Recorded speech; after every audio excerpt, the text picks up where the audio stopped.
Ito po ang aralin pang Mathetes, ika-15 lesson natin, lesson number 15 sa pag-aaral natin ng mga Bible doctrines na napaka-importante upang maging masigasig at masigla na disipulo para sa Panginoon. Mathetes, ibig sabihin ng Mathetes ay disipulo o mga sumusunod sa Panginoong Jesucristo. Now, pinag-aaralan natin ang mga iba't ibang bahagi ng pagiging member ng church.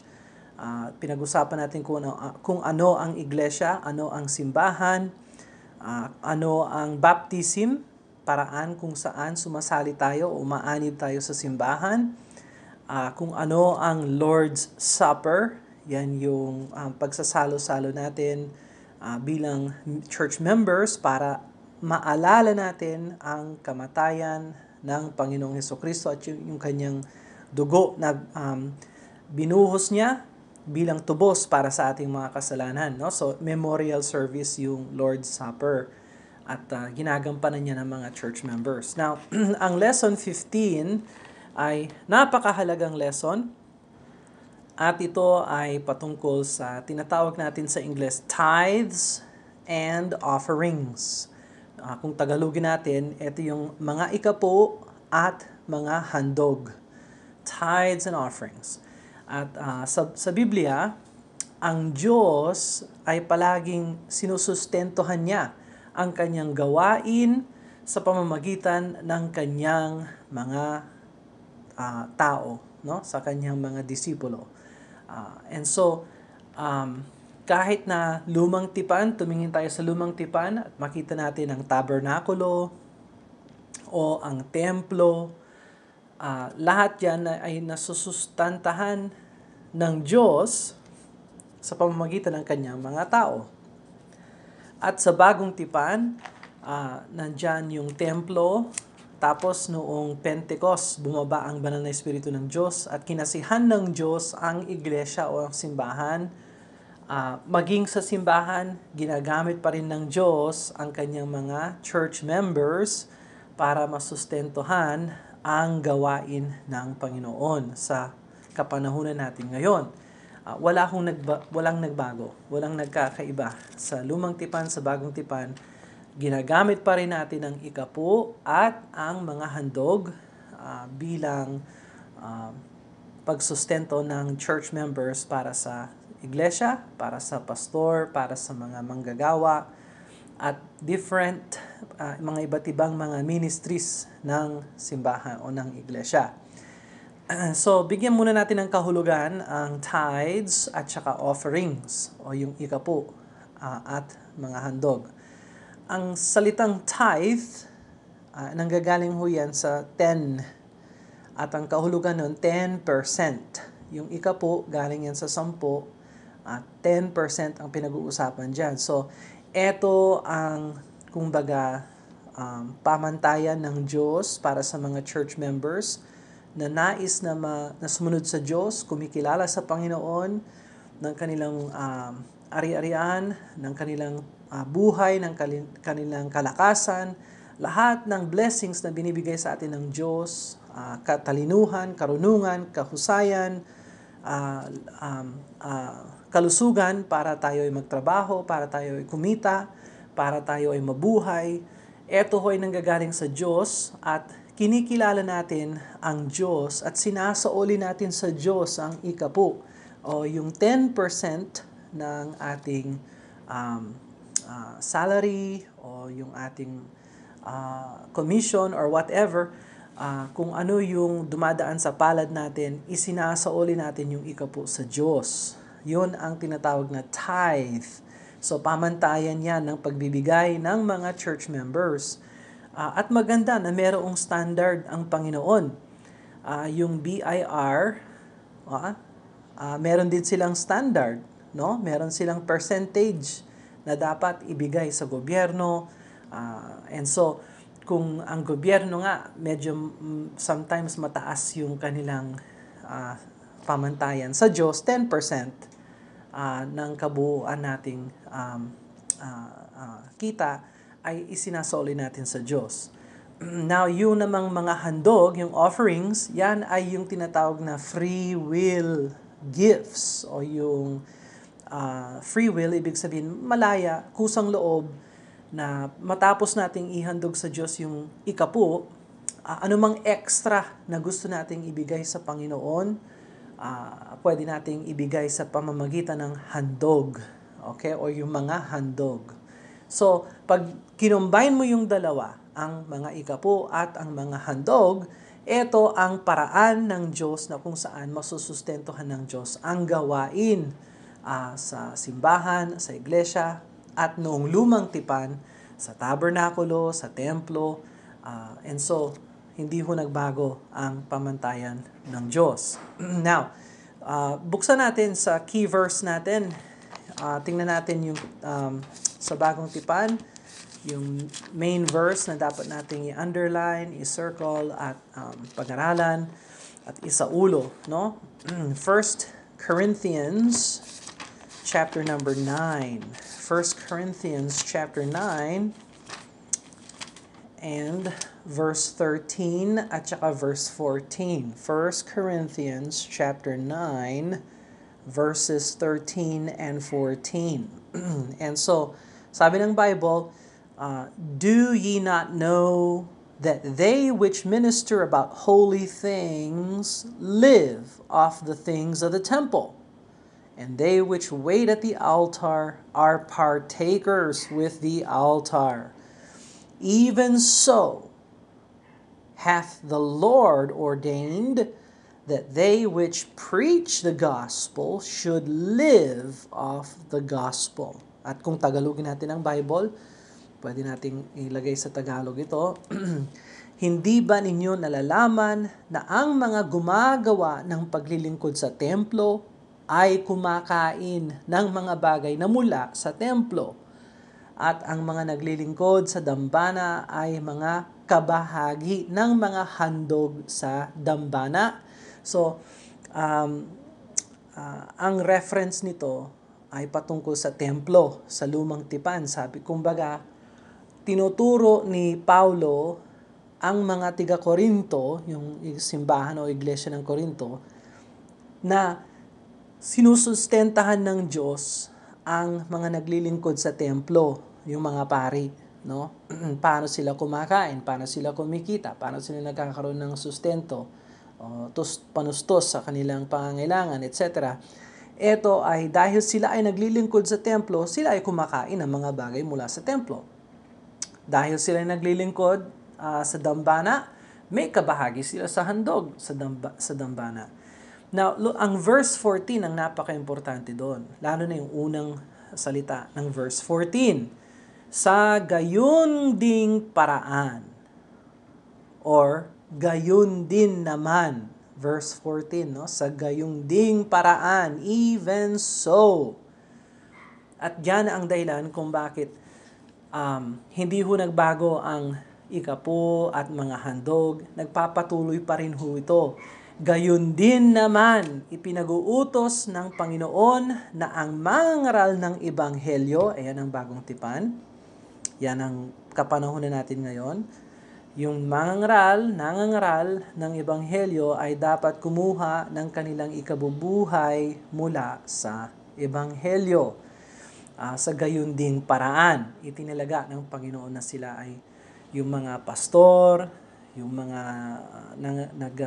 nangangaral ng Ebanghelyo, yan yung pastor, ay namumuhay sa Ebanghelyo. So, kung yung templo noon sinusustentuhan ng ikapo at ng mga handog, at sila, yung mga pare na bubuhay, meron silang bahagi doon, ganun din ho ang simbahan at iglesia ngayon. Ang mga church members na nabaptize at sumasali, nakikiisa sa simbahan at iglesia, sila ay members. Sila ay nagdudulot, nagbibigay ng kanilang ikapu at ng mga handog para sa ministry, no? Para yung pastor may makain, may handa sa kanyang pamilya, para merong kuryente, ang kwarto ng simbahan, iglesia, para may tubig, para masustentohan lahat ng pangangailangan ng simbahan o ng iglesia, kasama na dyan ang pastor at mga manggagawa ng simbahan o ng iglesia. Hindi lang ho, yan. Pero yan ang pinaka-basic na paraan. At yan ay plano ng Diyos mula pa sa tabernakulo, templo, gayon din naman o sa gayon ding paraan itinilaga ng Panginoon sa simbahan o sa iglesia. So, yan ang importanteng verse na dapat nating i-master, i-memorize, i-highlight. 1 Corinthians chapter 9 verse 13 and 14. So, mahalaga ba ang ikapo at ang mga handog? Yes, ang sagot ay yes. Nagbago ba ito? Dahil marami nagsasabi, di pa pastor, di ba ang mga ikapo at ang mga handog, di ba lumang tipan yan at hanggang lumang tipan lang? Well, hindi. Hindi ho. Ito ay plano ng Diyos mula pa sa simula. Bago ang batas ni Moises, habang nandyan ang batas ni Moises, at pagkatapos ng batas ni Moises, pinagpapatuloy pa rin ho ang ikapo at mga handog. Alright, so tingnan natin ang mga verses na ito. Ito yung ikapo, bago ang batas ni Moises ay ilinagay sa Biblia. Genesis chapter 14. Ito ang halimbawa, no? Isa sa mga halimbawa. Meron pang iba pang mga halimbawa ng mga nagbigay ng ikapo bago pa si Moises. Pero tingnan lang natin muna itong si kasaysayan ni Melchizedek at ni Abram. O di kaya yan ang pangalan ni Abraham before siya naging Abraham, ang pangalan niya ay Abram. Anyway, Genesis chapter 14 sa Lumang Tipan. Eto before Moses. Wala pa si Moises noon. Nagbigay na ng ikapo si Abram. Genesis chapter 14 verse 18 hanggang verse 20. Genesis chapter 14 verses 18. Sabi ng Bible, "And Melchizedek, king of Salem, brought forth bread and wine, and he was the priest of the Most High God." Verse 19, "And he blessed him, and said, Blessed be Abram of the Most High God, possessor of heaven and earth." So, nakipag-ugnayan, no? Nagkaroon ng meeting itong King of Salem na pari rin ng kataas-taasang Diyos na ang pangalan niya ay Melchizedek. Nakipagkita siya, nagkaroon ng meeting siya kay Abram na pinili ng Diyos, no? Na maging ama ng mga Hudyo. Sa kanilang meeting, blines ni Melchizedek si Abram. At kinilala ni Melchizedek ang kataas-taasang Diyos na siya ang may-ari ng langit at ng lupa. Ang kataas-taasang Diyos. Verse 20.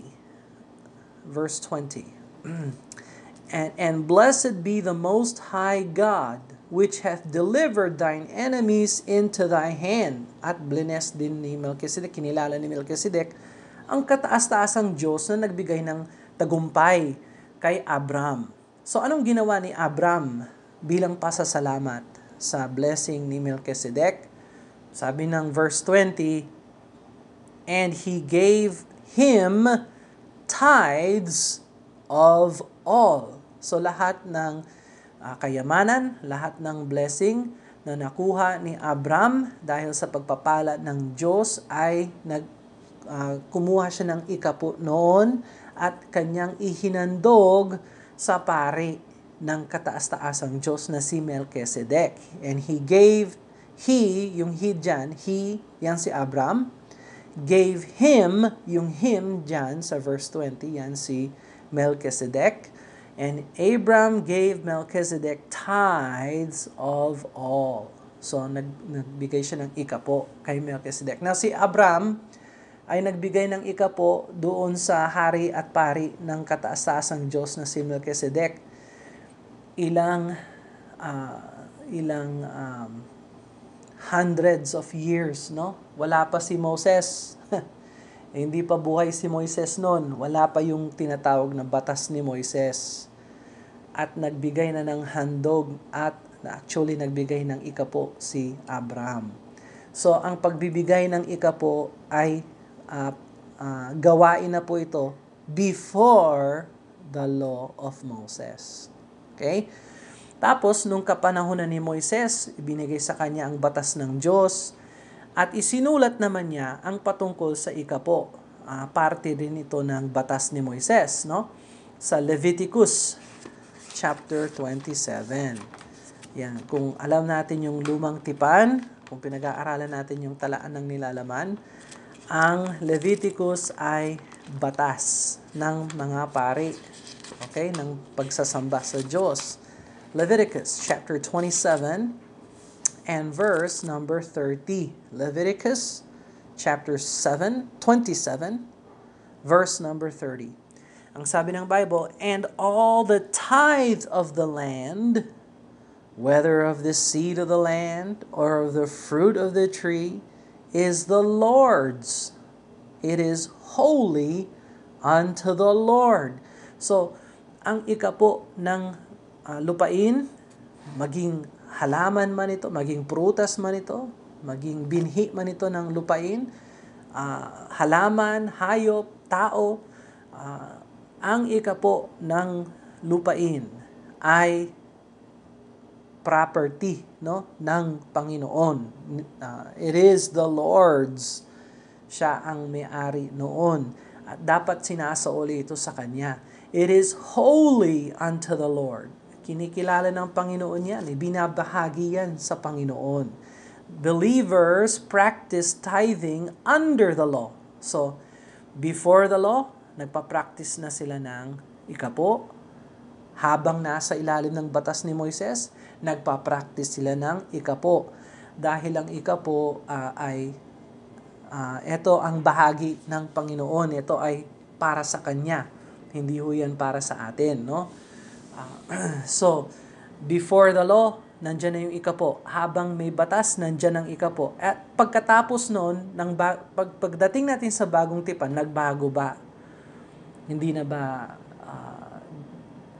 ba ginagawa ang paghahandog ng ikapo? Tingnan natin ang Matthew chapter 23.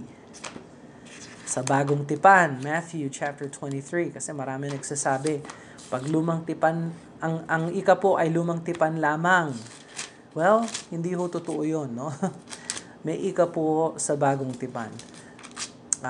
Look at Matthew chapter 23 and verse 23. Pansinin mo yung sinabi ng Panginoong Jesucristo, okay?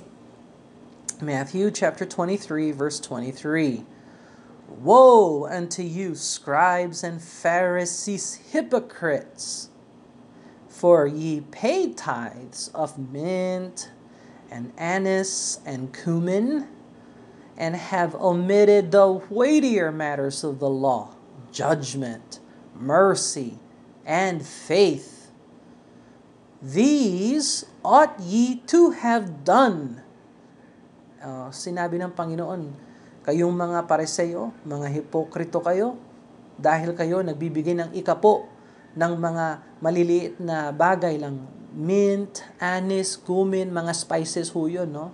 So, pati yung mga maliliit na spices, tinatago nila tinatanggal nila yung ikapo, pati rin, lahat ng dumadaan sa kanilang kamay, isinasauli nila sa templo, no? Now, sabi ng Panginoon, yung mga ginagawa ninyo ay pakitang tao lang dahil pinababayaan ninyo ang mas mabibigat na mga bagay ng batas katulad ng hatol at awa at pananampalataya. Ito, dapat talaga dapat itong ginagawa. Yon, "These ought ye to have done." Talagang dapat nyong gawin yung pagbibigay ng ikapo. "These ought ye to have done, and not leave the other undone." Kung baga sinabi ng Panginoon, yes, magbigay kayo ng ikapo. Pero wag niyong isipin na ang pagbibigay ng ikapo ay sapat na pwede ninyong wag bigyan ng pansin ang iba pang mga bahagi ng batas. Hindi ho yan, ganyan ang ginagawa ng maka-Diyos na tao. So, hindi ho binawal ng Panginoong Jesucristo ang pagbibigay ng ikapo. Okay? In fact, in-acknowledge niya na tama at wasto nga ang pagbibigay ng ikapo, kaya lang, huwag niyong isipin na kayo ay espiritual dahil ginagawa ninyo ang batas ng Panginoon or ang kagustuhan ng Diyos sa pagbibigay. Pero pagdating naman sa hatol, pagdating sa awa, pagdating sa pananampalataya, kulang na kulang kayo. No? So, these ought ye to have done. Dapat nga talagang ginagawa nyo yan. Huwag nyo lang iwanan yung iba, katulad ng judgment, mercy, and faith. So, eto pagkatapos ng batas ni Moises, ginagawa pa rin ho ang pagbibigay ng ikapo. Okay? So, kung bumalik tayo sa 1 Corinthians chapter 9, ayan, bagong tipan, 1 Corinthians chapter 9, verse number 14, naalala ba ninyo yung verse 14? Even so, 1 Corinthians chapter 9, verse 14, even so hath the Lord ordained that they which preach the gospel should live off the gospel. So, gayon din naman, o katulad rin naman, o sa gayon ding paraan, na kung saan nasusustentohan ng templo, ng ikapo ang templo, at ng mga handog ang templo, ganon din ang iglesia o ang simbahan na susuntentuhan din ng ikapo at ng mga handog. And so, even so, walang nagbago. Ang lumang tipan, bagong tipan ay hindi ho dahilan kung bakit dapat hindi ho magbigay ng ikapo ang mga tao ngayon. No? Hindi ho tama yon. Kung gusto mo ng blessing na galing sa Diyos, di magbigay ka ng sumasang-ayon sa salita ng Diyos. At yan ay ang tithes at saka offerings. Tingnan mo ang Malakay chapter 3. Punta tayo sa Malakay chapter 3 dahil ito ay isa sa mga malinaw na verses sa Bible na nagtuturo ng blessing ng pagbibigay. Alright? Malakay chapter 3, pinaka-last book ng Old Testament.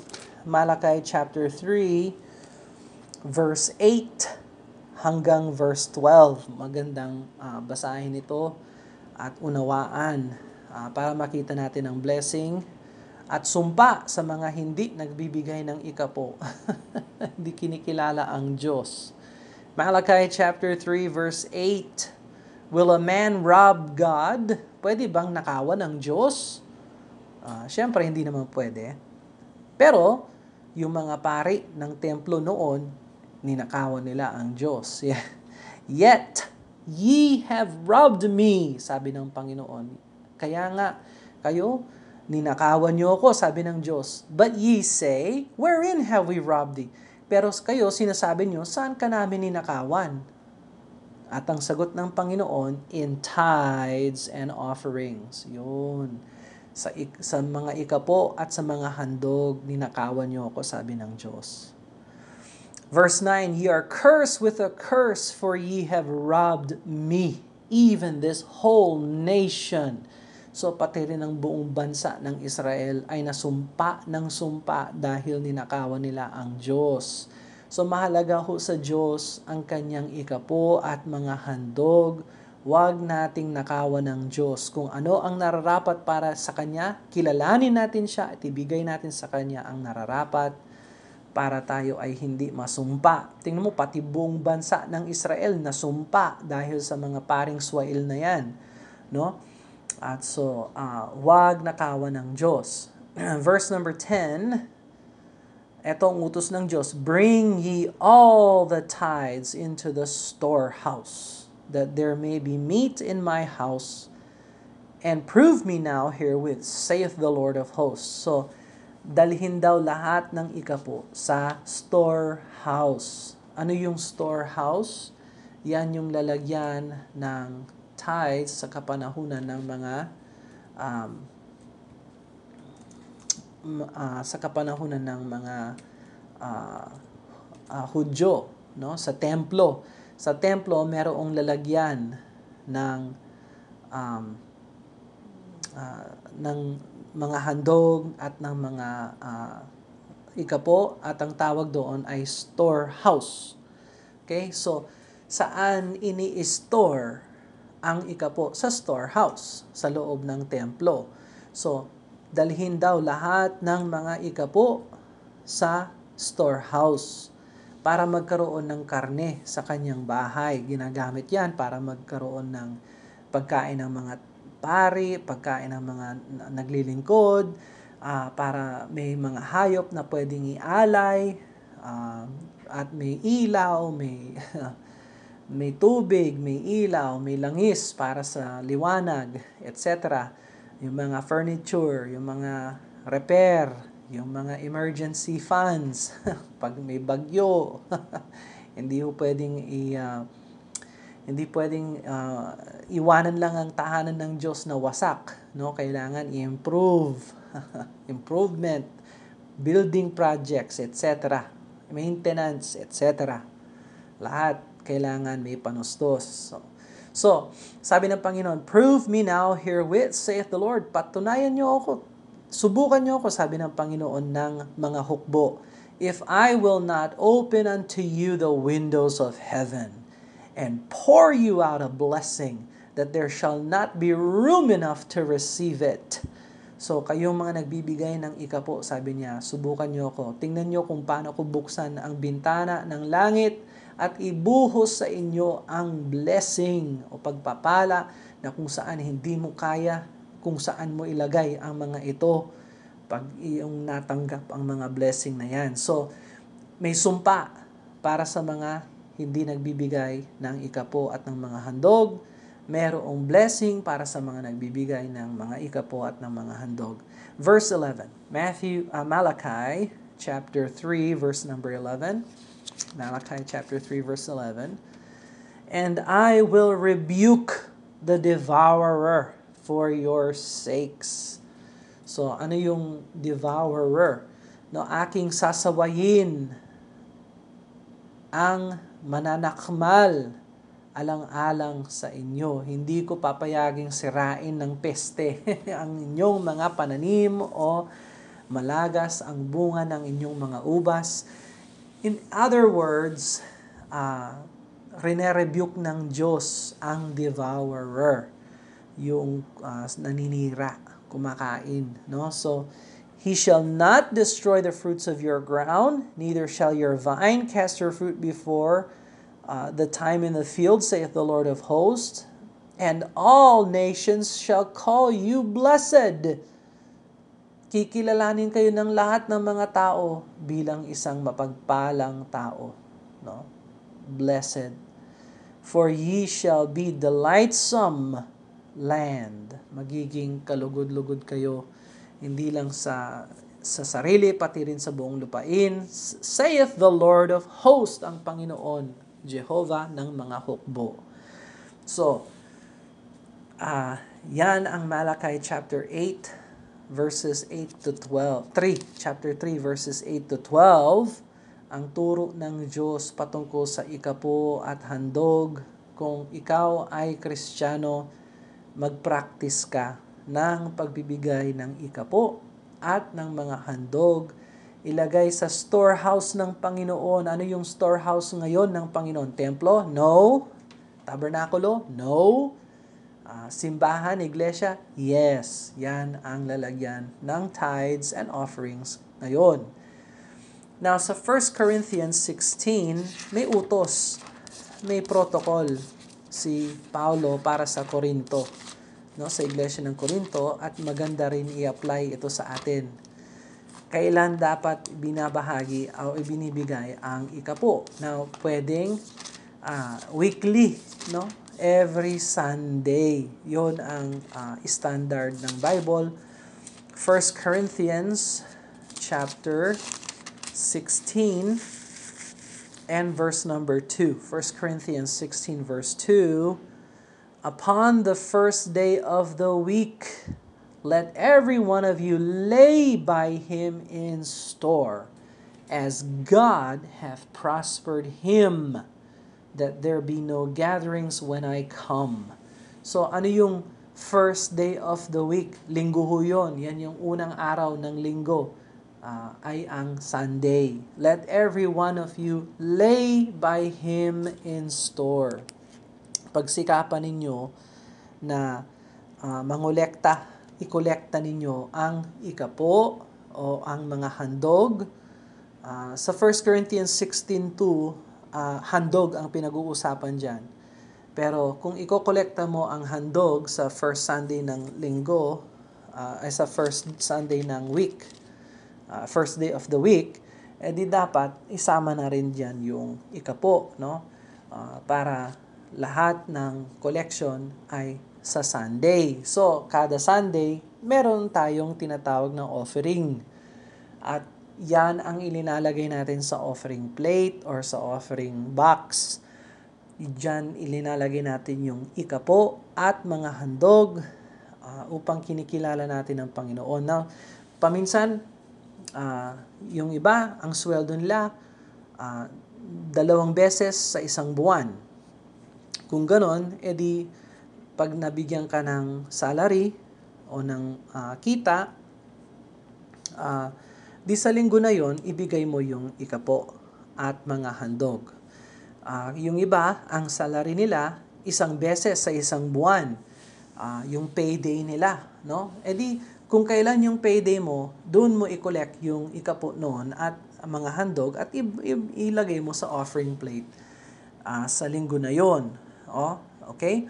Yung iba, dinedivide nila ng 4 para every Sunday meron silang nilalagay. Pwede rin yon. Walang problema yon, no? Hindi importante yung style. Ang importante, kinikilala natin ang Diyos na siya ang may-ari ng ikapo at ng mga handog at inialay natin ang nararapat lamang para sa Panginoon. At kinikilala natin ang Diyos na siya ang Panginoon at Diyos ng ating buhay sa pamamagitan ng pagbibigay natin ng mga ikapo at ng mga handog. Okay? So, this is our practice. Every Sunday, we believe in giving God tithes and offerings.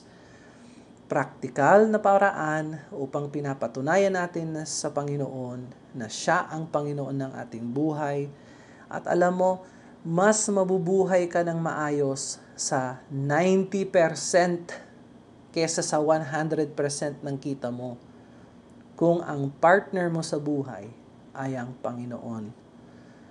At makikita mo ang blessing ng Diyos sa iyong buhay. 10% ang standard.